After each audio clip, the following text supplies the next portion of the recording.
Warga pun nggak ada masalah sama dia, karena apa? Ya mereka Pak Anies itu nggak pernah membatasi dirinya sebagai dia itu orang penting atau dia itu gubernur atau siapapun yang kebetulan dia sempat ya dia sapa. Ketika dia di jalan itu ketemu ada suatu masyarakat yang bergerombol, ketika memang dia bergerombol dalam pengertian ada sesuatu, dia mau turun. Dia turun aja, nanya ada apa.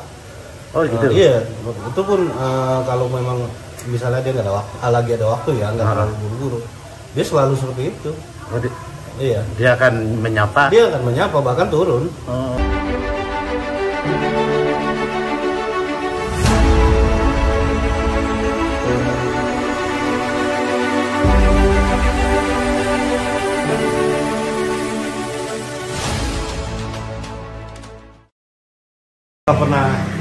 Nggak pernah apa kita bilang tuh bertindak beda sama yang lain. Pokoknya itu tetangganya semua itu kan tetangganya itu Nasrani.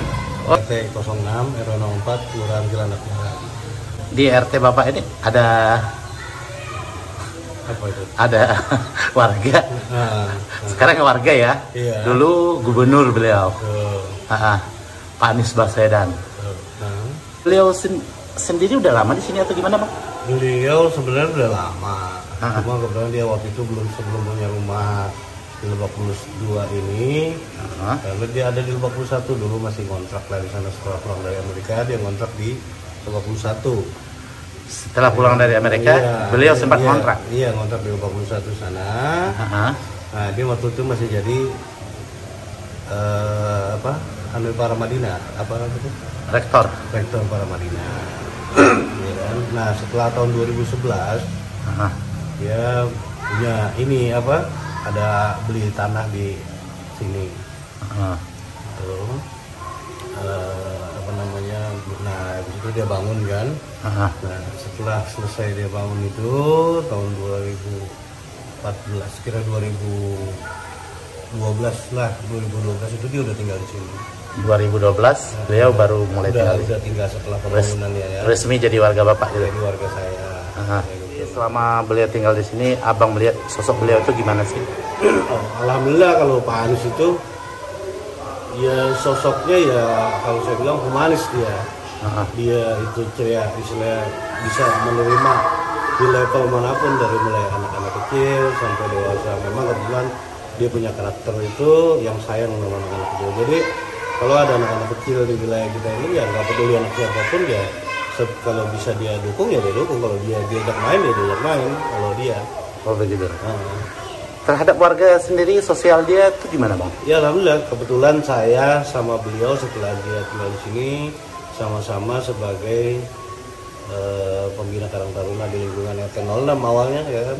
Sekarang itu dia juga masih sebagai pembina di lingkungan RW 04.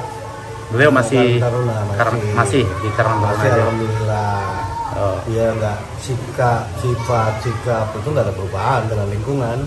Seperti halnya kalau ketika hari raya Idul Fitri itu dia bayar zakat fitrah ya dia bayar sendiri, jalan kaki dia jalan sendiri ke Masjid Baitul Nur sana. Kita tahu ya kan beliau kan orang penting ya, Bang ya. Tinggal di lingkungan bercampur baur dengan warga. Ya nggak ada masalah kalau buat dia mah. Nggak ada masalah. Warga pun nggak ada masalah sama dia, karena apa? Ya mereka Pak Anies itu nggak pernah membatasi dirinya sebagai dia itu orang penting atau dia itu gubernur atau siapapun yang kebetulan dia sempat ya dia sapa.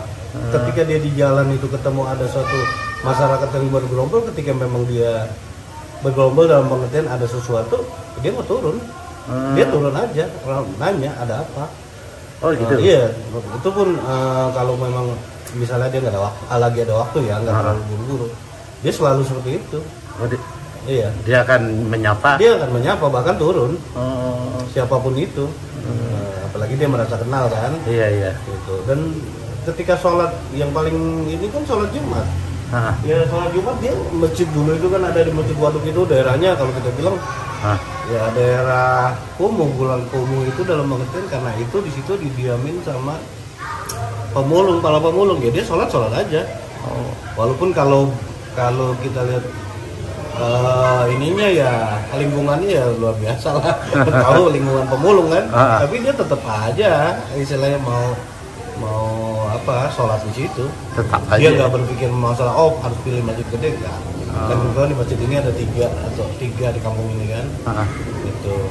Abang nih ketemu beliau pas-pasan gitu, abang ngerasa canggung atau enggak? Enggak. Saya enggak pernah ngerasa canggung karena dianya yang nggak bikin kita canggung. Oh gitu. Iya, dianya apa ya? Kalau perlu dia nyapa duluan.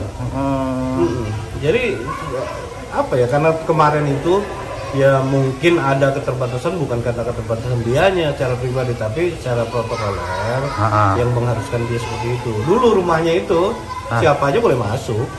Dulu ya? Iya, dulu sebelum itu. Nah, mulai agak sedikit ini karena yaitu protokolernya gubernur lah, terus juga. Tapi bukannya berarti itu menghambat semua, tapi paling kagak itu butuh waktu untuk bisa masuk. Butuh waktunya itu butuh izin lah. Karena waktu itu juga selama dia gubernur itu kan 2020 itu udah mulai COVID. Nah, itu juga yang bikin ini sebenarnya. Tapi Pak Anies Pak gubernurnya sendiri nggak ada masalah. Ibu pun sama. Iya, siapapun itu ya nggak ada lah secara pergaulan itu, secara obrolan apa nggak ada yang membahasakan diri dia itu sehingga warga itu canggung lah. Dia yang paling hebat itu kalau menurut saya ketika ada kematian. Nah itu justru orang-orang yang susah yang dia datangin. Memang yang secara ekonomi itu orang-orang kecil lah kalau orang susah nanti. Tapi orang-orang yang kecil itu yang justru mereka. Itu pun kalau pagi-pagi, kebetulan informasinya itu dia dapat pagi-pagi. Dia pasti pagi-pagi itu sebelum dia berangkat kantor, itu dia pasti ngunjungin ketika ada musibah. Orang susah diutamakan. Orang susah. Kalau bicara itu ya. Ya saya katanya emang saya yang dampingin. Kadang-kadang juga kita ikut di situ kan.